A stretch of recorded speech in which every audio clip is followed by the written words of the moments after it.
고요한 물가에 돌을 던지면 파문이 일듯 사람의 본성은 말없는 행동 하나하나에 깊은 흔적을 남깁니다.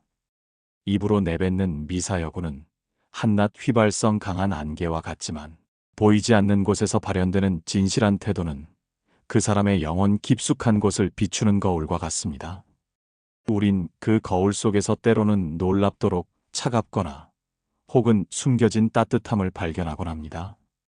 이 세상에는 다양한 가면을 쓰고 살아가는 이들이 많습니다. 그 가면 아래 본연의 얼굴은 숨겨져 보이지 않지만 특정 순간과 행동에서 그들의 진실한 본성은 고스란히 드러나기 마련입니다. 어떤 사람은 당신의 기쁨 속에서 그림자처럼 희미해지는 듯 보입니다. 당신이 성취의 빛을 발할 때 그들은 축하의 말을 건네지만 그 말 속에는 묘한 불편함이나 질투의 그림자가 서려 있습니다. 진정으로 타인의 성공을 기뻐하는 마음은 쉽사리 꾸며낼 수 없는 순수한 감정입니다. 당신의 성공이 그 사람의 눈에 불안감을 안겨줄 때 그들은 알 수 없는 이유로 멀어지기 시작합니다. 이전에는 자연스럽던 연락이 뜸해지고 대화는 건조해지며 왠지 모를 거리감이 생겨납니다. 이는 당신이 잘됨으로써 그들 내면의 불안한 그림자가 더욱 또렷해지는 현상과 같습니다. 그들은 당신의 빛이 너무 강렬하여 자신의 어둠이 드러나는 것을 두려워하는 듯합니다. 이 그림자는 결국 축하가 아닌 미묘한 비교와 은밀한 시기로 얼룩진 본성의 발현입니다. 진정한 우정은 상대방의 빛을 함께 즐기고 그 빛이 더 강렬해질수록 함께 기뻐하는 데 있습니다. 하지만 어떤 이는 당신의 빛이 곧 자신의 그늘을 더욱 깊게 만든다고 여깁니다. 그들은 당신이 잘 될수록 표정은 무덤덤해지고 반대로 당신이 어려움에 처할 때만 비로소 생기를 되찾는 것처럼 보입니다. 이는 위로가 아닌 속 시원하다는 듯한 본성의 표출입니다. 별빛이 밝아질수록 그림자도 선명해지듯 당신의 성공은 어떤 이의 감춰진 본성을 더욱 또렷하게 드러내는 계기가 됩니다. 그림자 속에 머물기를 택한 이들은 스스로 빛을 내는 법을 배우기보다 타인의 빛을 가리려 애씁니다. 당신의 빛이 그들의 어둠을 자극할 때 그것은 당신의 잘못이 아닙니다. 그저 그들이 당신의 존재를 온전히 감당하지 못할 뿐입니다. 그리고 그 순간 우리는 깨닫습니다. 그 사람과의 관계는 더 이상 빛 아래에서 나아갈 수 없다는 것을. 칭찬의 탈을 쓴 비수는 상대를 조용히 무너뜨립니다. 겉으로는 당신을 치켜 세우는 듯하지만 그 안에는 다른 이를 깎아내리거나 당신을 특정 틀에 가두려는 본성이 숨어 있습니다. 넌 참 조용해서 좋다. 걔는 너무 나서잖아. 혹은 너는 그래도 현실적이라 다행이지. 누구처럼 꿈만 꾸진 않아서와 같은 말들. 이런 말들은 언뜻 칭찬처럼 들리지만 사실은 당신을 특정 상황에 묶어두고 다른 이를 비난하는 도구로 사용하려는 의도를 품고 있습니다. 당신은 칭찬받은 것이 아니라 누군가의 판단 도구가 된 것일 뿐입니다. 비교는 언제나 우리를 누군가의 그림자 속에 가두고 그 그림자는 반드시 기준을 만들어냅니다. 누구는 낮고 누구는 모자라다는 식의 기준 말입니다. 우리는 나도 모르게 그 기준 속에서 움직이게 됩니다. 나는 조용해야만 괜찮은 사람인가? 내가 현실적이라는 것이 정말 장점인가? 와 같은 의문이 마음속에 싹트기 시작합니다. 칭찬이라는 이름으로 생각의 틀을 씌우는 사람은 자신의 우월감을 유지하기 위해 주변을 쪼개고 나누는데 익숙합니다. 넌 나랑 달리 사람들한테 호감이 있잖아. 나는 못하지만 넌 그런 거 잘하니까 괜찮아와 같은 말은 표면적으로 자신을 낮추는 듯하지만 실상은 당신에게 당연함이라는 무거운 짐을 지우는 말입니다. 잘하는 사람은 계속 잘해야 하고 괜찮은 사람은 계속 괜찮아야 한다는 무언의 요구를 담고 있습니다. 그들의 말은 칭찬으로 시작해 기대와 비교, 그리고 피로감까지 안겨줍니다. 그 결과 당신은 늘 무언가를 증명해야 하는 사람이 되어버립니다. 언젠가 그 기준을 충족하지 못했을 때 그들은 냉소적인 한마디를 던지겠죠. 역시 너도 별 수 없구나. 그 말 안에는 처음부터 기대하지 않았다는 차가운 본성이 담겨 있습니다. 진짜 칭찬은 누군가를 다른 사람과 비교하지 않습니다. 그저 그 사람 자체의 고유한 결을 인정하는 것이죠. 하지만 어떤 이는 칭찬마저 경쟁의 수단으로 삼습니다. 그들은 세상을 이기는 자와 지는 자로만 바라보는 본성을 지녔기 때문입니다. 당신이 그런 말을 들었을 때 어딘가 모르게 마음이 불편했다면 그것은 틀림없이 당신의 내면이 그 칭찬의 진짜 속셈을 눈치챈 것입니다. 그 사람의 입술에서는 언제나 말이 흘러나오지만 그 말 속에는 사랑도 존중도 없습니다. 그저 당신을 비교하고 나누어 자신을 지키려는 본성만이 있을 뿐입니다. 관계는 이상하게도 타이밍이 정확하게 들어맞을 때가 있습니다. 당신이 힘든 순간에는 조용하다가 무언가 필요해질 때 비로소 연락해오는 사람들. 그들은 늘 적절한 순간에 나타나 무언가를 묻습니다. 시간 괜찮아? 이거 좀 도와줄 수 있어? 이유 없이 오랫동안 연락이 끊겼던 사람이 갑자기 당신을 찾는다면 그것은 반가움이 아닐 가능성이 높습니다. 그 사람의 시간표 안에 도움이 필요한 시간이 있는 것이지 당신을 그리워했던 것은 아니니까요.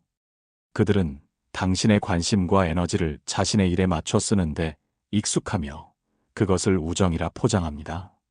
하지만 그것은 우정이 아니라 자기 편의에 따라 움직이는 거래와 같습니다. 그들은 언제나 자신이 힘들 때 먼저 말을 꺼내지만 당신의 어려움에는 귀 기울이지 않습니다. 잠깐 동정하는 척하다가 다시 자신의 문제로 돌아가죠. 아, 나 진짜 요즘 너무 힘들어. 근데 너도 그랬구나. 어쨌든 나 좀 도와줄 수 있어?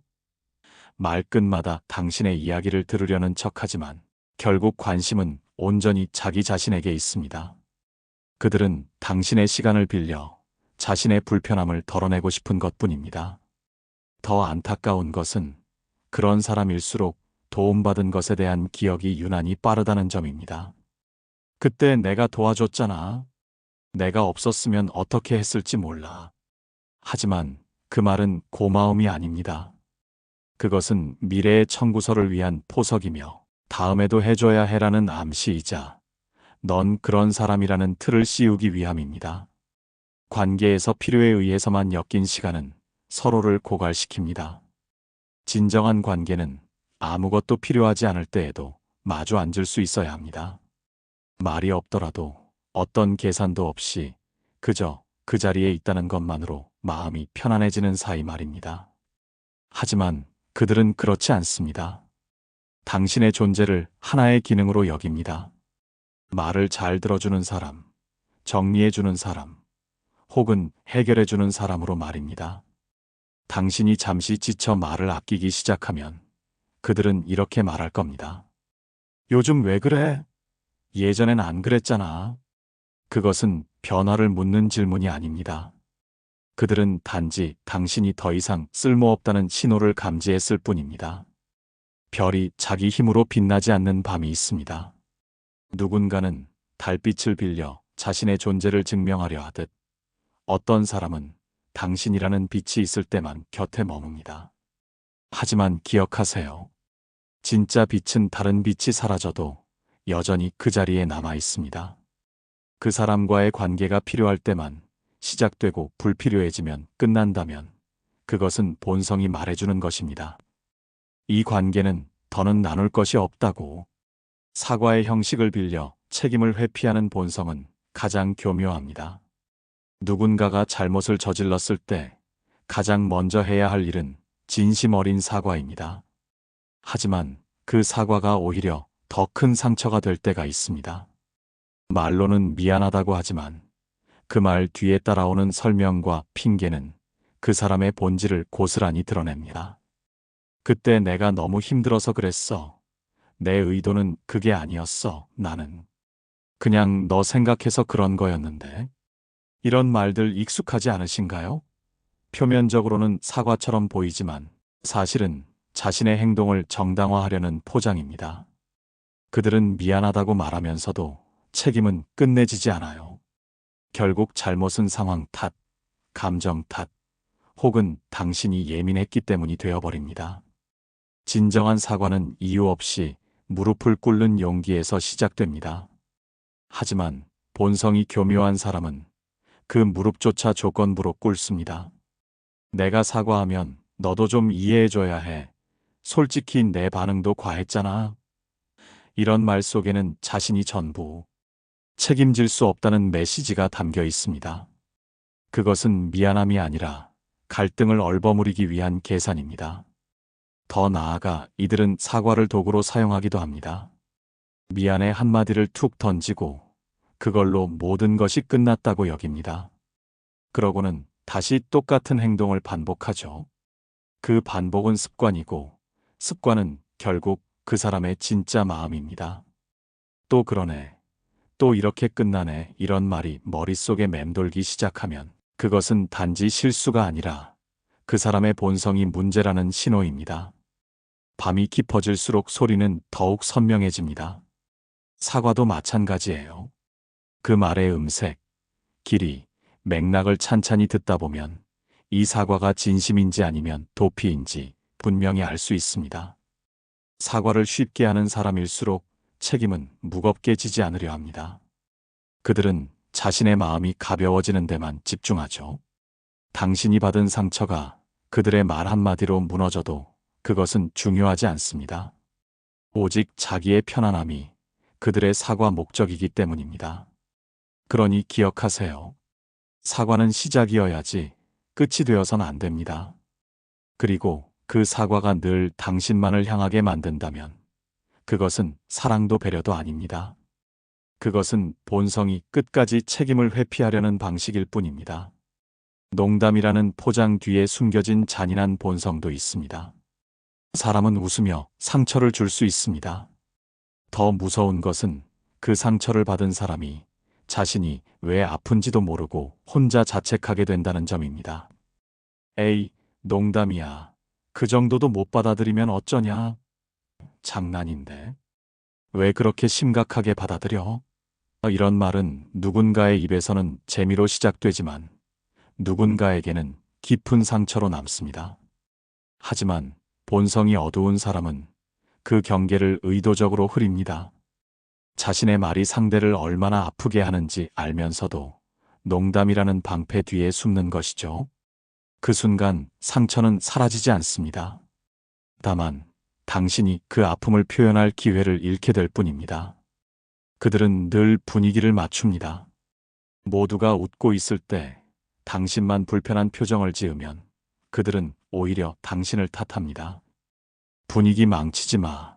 너는 왜 이렇게 예민하냐고.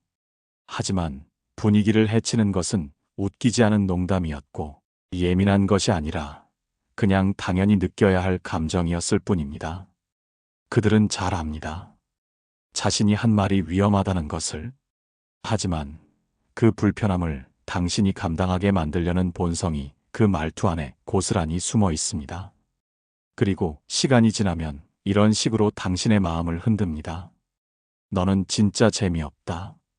그 정도 유머도 못 받아들이면 사람 피곤하게 해. 그 말 한마디에 당신은 갑자기 문제 있는 사람이 되어버립니다. 그렇게 계속 웃어야만 관계가 유지되는 상황. 그것은 웃음이 아니라 울음을 억지로 삼킨 표정입니다. 바람이 스치고 간 자리엔 흔적이 남지 않습니다. 하지만 말은 다릅니다. 말은 기억 속의 납처럼 가라앉아 가끔씩 마음을 짓누르죠. 누군가의 가벼운 농담이 계속해서 당신의 마음을 건드린다면 그것은 절대 우연이 아닙니다. 그 사람의 말은 가벼운 장난이 아니라 계산된 통제의 방식입니다. 말로 사람을 길들이는 것은 육체적 폭력보다 더 은밀하고 더 오래가는 상처를 남깁니다. 당신이 더 이상 자연스럽게 말할 수 없고 무슨 말을 해도 상대의 농담에 눌려 침묵하게 된다면 그것은 관계의 균열이 아니라 본성의 폭로입니다.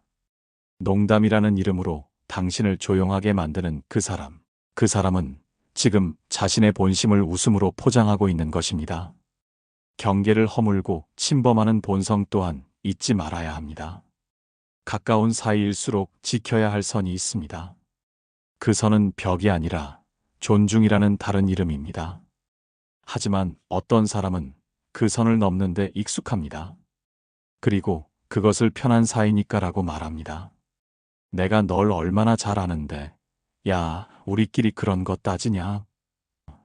그래도 난 내 편이잖아. 이 말들은 겉으로는 따뜻해 보이지만 그 안에는 묘한 무시가 담겨 있습니다. 당신이 지키고 싶은 것들, 당신이 원하지 않는 것들, 그 모든 것을 농담처럼, 애정처럼 던져놓고 결국에는 당신을 예민한 사람으로 만들죠. 경계는 왜 필요할까요? 그것은 거리를 유지하기 위함이 아니라 관계를 건강하게 유지하기 위한 최소한의 약속이기 때문입니다. 하지만 본성이 거친 사람은 그 약속을 자꾸 깨뜨립니다. 그들은 당신이 싫다고 말하면 이렇게 반응합니다. 너 원래 이런 애 아니었잖아. 요즘 왜 이렇게 바뀌었냐? 그 말의 진짜 의미는 나는 예전에 내가 더 편했어. 너는 불편함 없이 받아줘야 해입니다. 그들은 과거의 기억을 꺼내 현재의 당신을 압박합니다. 그리고 자신이 한 행동에 대해 사과하지 않아요. 오히려 나는 너 생각해서 그런 거야. 이런 걸로. 왜 이렇게 예민하게 구는 건데? 이런 말들은 본질을 흐립니다. 당신이 상처받은 이유보다 그들이 왜 그런 행동을 했는지를 자꾸 부각시키죠. 그것은 감정의 주도권을 당신이 아니라 그들이 쥐고 있겠다는 뜻입니다. 물은 그릇에 맞춰 모양을 바꿉니다. 하지만 마음은 그렇지 않습니다. 누군가의 방식에 무조건 맞추는 순간 그것은 관계가 아니라 종속이 되어버립니다. 경계를 지키는 사람은 자신의 공간을 사랑하는 사람입니다. 그 공간을 존중해주는 사람이 비로소 친구이고 연인이고 가족이죠. 하지만 익숙함을 방패 삼아 당신을 침범하는 사람은 애초에 당신을 독립된 존재로 보지 않습니다.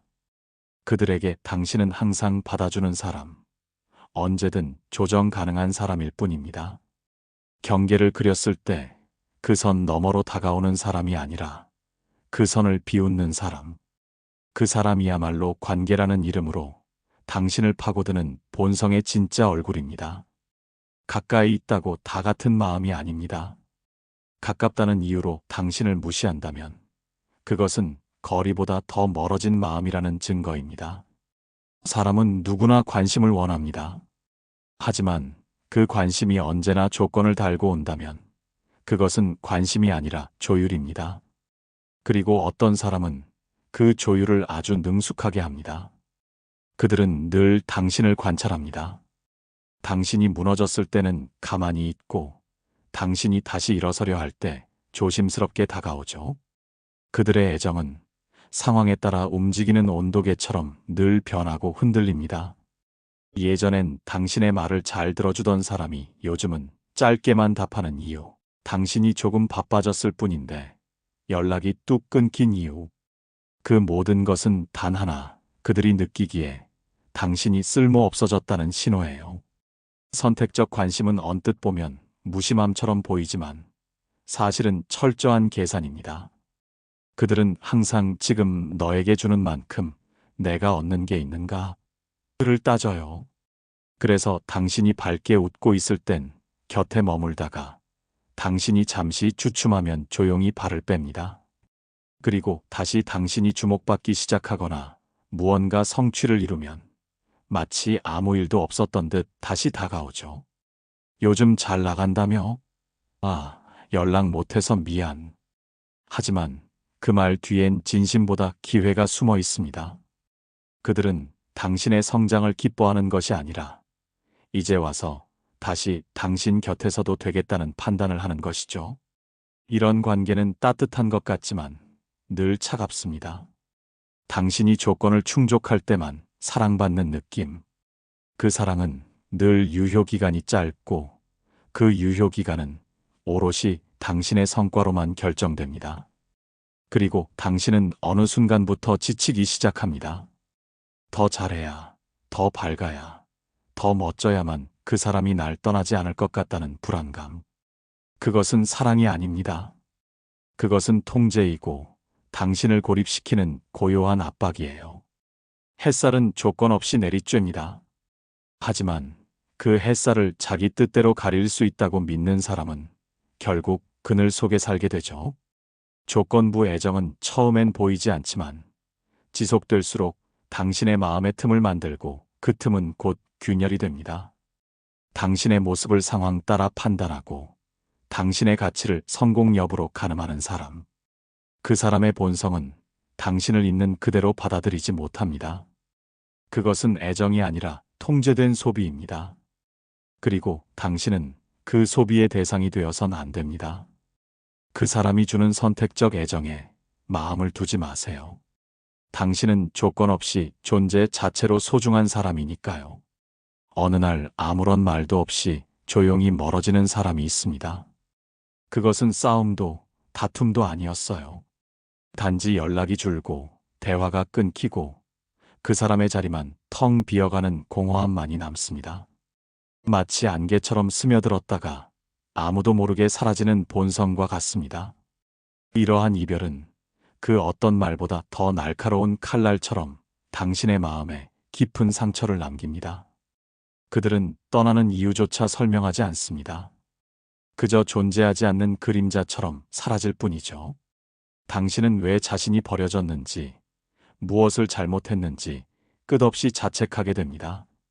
하지만 그것은 당신의 잘못이 아닙니다. 침묵 속에서 멀어지는 본성은 언제나 자신만을 위해 움직이는 차가운 계산에 기반을 둡니다. 그들은 더 이상 당신에게서 얻을 것이 없다고 판단했을 뿐입니다. 혹은 당신의 성장이 그들에게 위협이 되었을 수도 있습니다. 어떠한 경우에도 그들은 당신을 존중하지 않았습니다. 진짜 관계는 이별의 순간에도 최소한의 예의를 지키려 노력합니다. 하지만 어떤 이는 관계의 끝마저 자신에게 편리한 방식으로 처리합니다. 모든 책임을 당신의 몫으로 남겨두고 고통은 당신 혼자 감당하게 만드는 것이죠. 이런 본성은 상대의 감정에는 관심이 없습니다. 오직 자신의 평온함과 이익만을 추구합니다. 별이 멀어지면 그 빛도 희미해지듯 어떤 관계는 소리 소문 없이 끝을 향해 갑니다. 당신은 그저 멀어지는 뒷모습을 바라볼 수밖에 없습니다. 하지만 기억하세요. 그들이 남긴 공백은 당신에게 새로운 시작의 공간이 될 수 있습니다. 그 공간을 슬픔으로 채우지 마세요. 당신의 본성이 더 밝게 빛날 수 있는 기회로 삼으세요. 어떤 행동들은 그 자체로 수많은 말을 담고 있습니다. 그 말 없는 행동들 속에서 우리는 사람의 진정한 본성을 읽어낼 수 있습니다.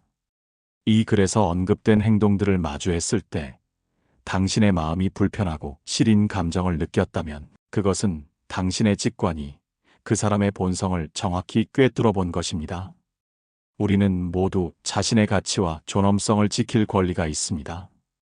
본성이 드러나는 순간들을 외면하지 마세요.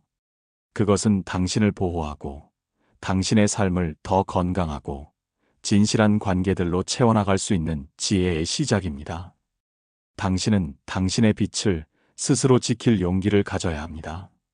차갑고 어두운 본성이 드리운 그림자 속에 더 이상 머물지 마세요. 당신의 따뜻하고 진실된 본성이 가장 밝게 빛날 수 있는 곳으로 나아가세요.